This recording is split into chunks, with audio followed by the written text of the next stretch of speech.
mañana se reunirá nuevamente el Congreso para debatir el adelanto de elecciones. El primer dictamen que se discutió, en el primer proyecto de ley, pues este no fue aprobado. Fuerza Popular votó a favor de este adelanto de elecciones. Queremos conversar con Luis Galarreta, secretario general precisamente de Fuerza Popular y expresidente del Congreso, para conocer nuevamente cuál es la posición de Fuerza Popular en esta situación de crisis política, señor Galarreta, y por supuesto también comentar los resultados de las encuestas. ¿Cómo está, señor Galarreta? Muy buenos días. Mabel, muy buenos días. Fernando, buenos días con tus televidentes y radioyentes. Buenos días. Bueno, nuestra posición, como la ha resumido muy bien Mabel, fue a favor del adelanto de elecciones, y porque desde un comienzo nosotros ya habíamos planteado una posición, lo hizo nuestra lideresa en algún momento en relación a que si la salida a esta crisis política era incluso que se vayan todos, porque acá vuelvo a hacer un paréntesis, no sé si lo he comentado con ustedes también, digamos, un gobierno, es decir, un poder ejecutivo o un congreso, no tiene que irse, digamos, por un tema digamos, de cómo, si hay muchas simpatías o antipatías. Un ejecutivo puede ser muy antipático o puede ser muy simpático cuando es muy populista o cosas más bien negativas.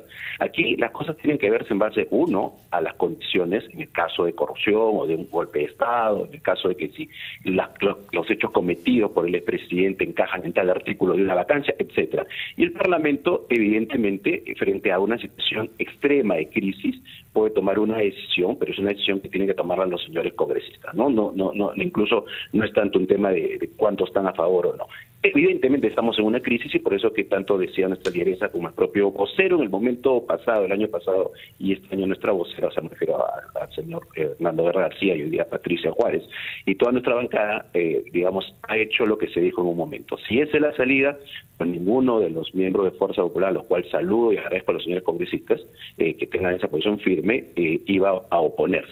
El tema ahora está, claro, en una situación en la que hay que hacer muchos esfuerzos para lograr una votación que yo la veo difícil, la verdad, ¿no? La veo difícil, de los 87 votos, no imposible. La veo difícil en este Congreso. Este Congreso tiene una bancada que entró, no en una izquierda democrática, esa izquierda con la que uno puede debatir y vale la pena debatir, porque a veces es bueno que ellos vean ángulos que no ven y nosotros ver algunos ángulos que probablemente no se ven. Pero esta es una izquierda de las que entra en varios parlamentos, sobre todo en nuestra región, usan los mecanismos democráticos para desde adentro romper las que son las reglas democráticas. Por eso que no entienden y se ponen una máxima que no quieren ceder a una famosa asamblea constituyente, proyecto ya archivado por el Congreso, que no existe un mecanismo constitucional para una asamblea. El artículo 206 de la Constitución establece cómo se cambia la Constitución, digamos, parcialmente, cómo se va modificando, y yo creo que hay varias cosas que deberían cambiarse, por supuesto. Bueno, está escrita en piedra, ¿no? Hay cosas angulares, fundamentales, pero hay cosas que no. Entonces, esa extrema, por un lado, esa extrema posición que tiene este grupo que ha entrado, además con personajes incluso muy cuestionados, que se advirtió de un comienzo vinculados al Movadef, el propio primer gabinete del expresidente Castillo tenía esta situación. Y por otro lado, tienes a otro grupo de personas que, claro, yo he escuchado a algunos parlamentarios que no quieren irse, que hablan más bien de muchas reformas, pero ahí ves la inexperiencia de otro grupo que cada vez con buenas intenciones o porque veían muchas cosas malas en el gobierno, más bien corrían a presentar mociones rápidamente, cosas que desgastaba el Congreso. Renovación Popular, ¿está usted hablando sobre Renovación Popular? No hablo de grupos específicos, hablo de parlamentarios que creo que, entre otras cosas nefastas que dejó el señor Vizcarra, cuando todo el mundo pensaba que era una buena persona y ya sabemos quién es, esta parte de la no reelección pues fue muy complicado. Señor Galarreta, discutamos eso en unos minutos, por favor, le pedimos que nos tenga paciencia. Retomando esta conversación con Luis Galarreta, Mabel. Así es, ¿cómo está, señor Galarreta? Muchísimas gracias por la espera. A ver, aparentemente y por lo que ha demostrado este Congreso no se ha podido armar alianzas ni coaliciones entre los grupos de oposición y va a ser bastante difícil la discusión que se vaya a registrar mañana. ¿Han tenido ustedes en la bancada, han tenido conversaciones con otras bancadas para poder llegar a un acuerdo? Sí, gracias por la pregunta, Abel. Yo decía hace un rato Es difícil, no imposible, claro, es difícil, decía, cuando tienes a un bloque que quiere en el fondo meter a Asamblea Constituyente, lo cual no es constitucionalmente, y por eso, obviamente, digamos, a la chilena pues pretenderían que esto se dé. Pero sí ha habido a veces acuerdos, por eso digo que no es imposible. Yo sé que el presidente del Congreso, el señor Williams, está intentando, hablando con todos, porque tiene que hablar con todos finalmente, para que algunos depongan esta posición, que en el fondo encubre su interés de quedarse en el Parlamento, y yo sé que constitucionalmente no habría por qué adelantar cuando tienes toda esta crisis que es muy complicada. Nosotros hemos siempre conversado, y es algo que, te decía, gracias por la pregunta, porque es algo que tal vez no se conoce.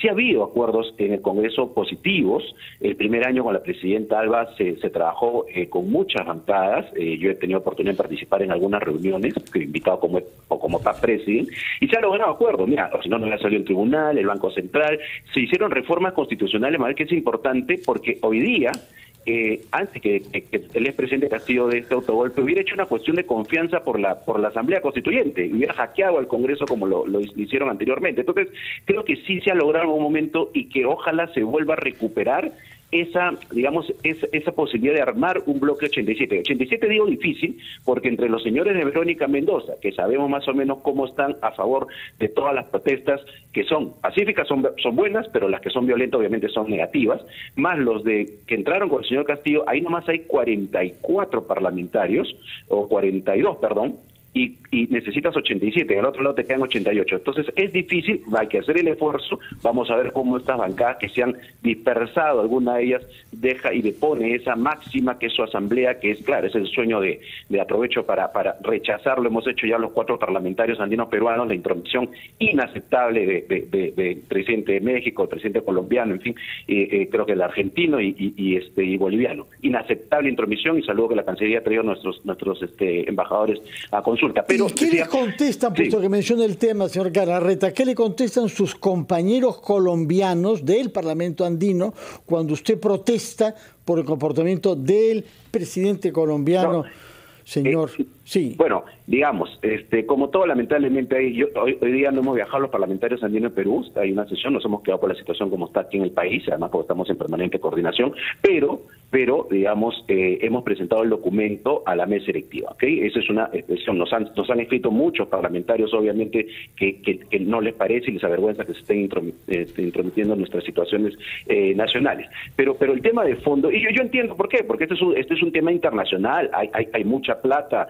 En la frontera de Bolivia hacia Perú están metiendo mucha gente, y esto se advirtió hace mucho tiempo, pero la verdad, como he dicho en algún momento y como ha dicho nuestra presidenta, ahorita no es el momento de ver, lo dijimos, se le advirtió, esto va a venir mal, ahorita es el momento de encontrar una solución. ¿Cómo se soluciona? Repito, es difícil, no imposible, se ha logrado 87 votos para desmantelar la barbaridad que había hecho Vizcarra para tener un Congreso de rodillas, se pudo equilibrar, porque ahora cuando teníamos a un presidente que lo único que quería era asamblea o hacer un golpe o meter su posición, y además de los robos escandalosos, eso hubiera sido nefasto. Así que el primer año creo que el Congreso hizo muchas cosas positivas, entre otras, por supuesto, y habría que diferenciar.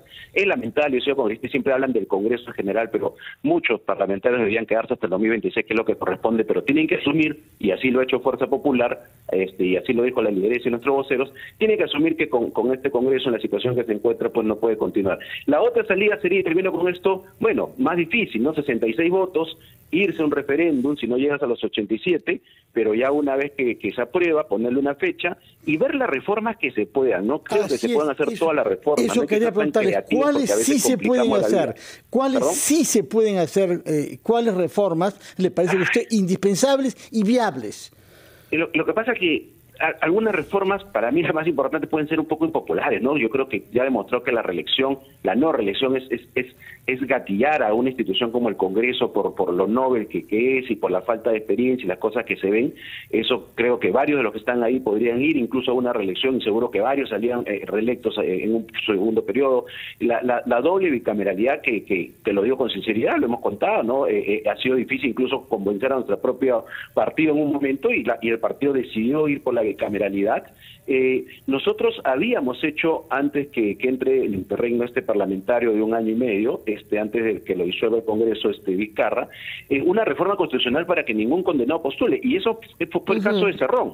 Hoy día el tribunal, y no me corresponde criticar, es una opinión, ¿no? Finalmente el tribunal esa norma digamos, la ha señalado como inconstitucional, entonces puede postular a un condenado. Entonces esas cosas para evitar, pero finalmente cualquier reforma, yo a veces escucho, hay que hacer mucha reforma para no tener lo mismo. Perdóneme, pero tenemos lo mismo porque la gente vota lo mismo. Hay mucha gente, y termino, que protesta, no los violentos, que los asusan a los pobladores que más bien están abandonados durante los últimos 20 años, 25 años, todos los gobiernos que han elegido los peruanos. Yo no permite, no voto por ninguno de los que han salido elegidos, salvo por ahí uno en segunda vuelta, ha tenido abandonado todas las regiones de nuestro país, digamos, de mayor pobreza. Entonces, hay un trabajo pendiente muy grande, pero nosotros creemos en este momento es ponerle una fecha, que de una vez se defina la fecha, y después en el camino hay que ver cuáles son las reformas que se necesitan, ¿no?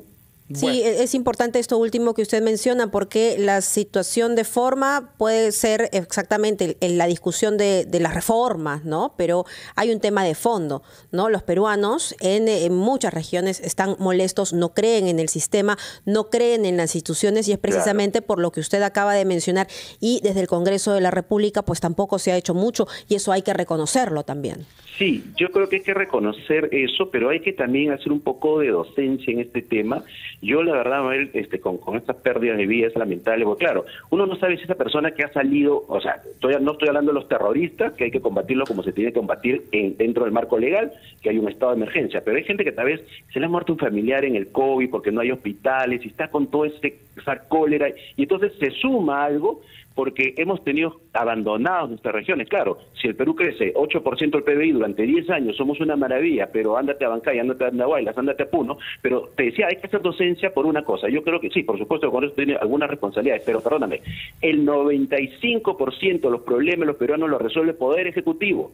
El Congreso tiene funciones que no van a resolver los temas de agua, de hospitales. Pero hay un marco legislativo, ¿no?, en el que se ha podido trabajar, por ejemplo, en el seno de la Comisión de Descentralización, ¿no? Cómo fortalecemos las regiones, o cómo es que pensamos cómo va a funcionar nuestro país a nivel de regiones. Hay discusiones que se han podido dar sin duda y no se han dado.